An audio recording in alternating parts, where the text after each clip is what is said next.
Hello guys, and welcome to another quick tutorial. Today I'm going to show you how to set the DST on and off on your Casio G-Shock watch. This is going to be the module 5612, but this tutorial is going to work for a bunch of other models. As you can see here, I have the GA100, then I have the 5610, so the square G-Shock watch, and also the GA2100, the Casio Oak right here.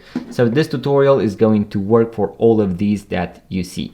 So what you want to do is to press and hold the adjust button for around 3 seconds. You will be able to see the home city flickering, beeping, flashing, and that is how you know you have arrived at the basic settings of your watch. We are going to use the mode button in order to toggle between these different options, and as you can see, the daylight saving time is set to on, so this is going to be summertime.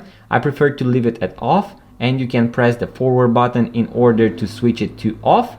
Once you have finalized the process, you can press the adjust button and you are done.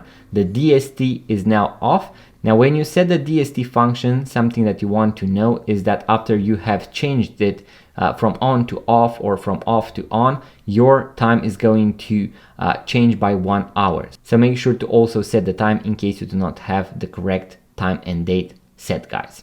I have a full guide with all the functions and features of the Casio G-Shock, in this case the GA140, link in the description box below, so make sure to check it out. In case you found value from this video, make sure to give it a thumbs up, subscribe to this YouTube channel, leave a comment, and I'm going to see you guys on the next video.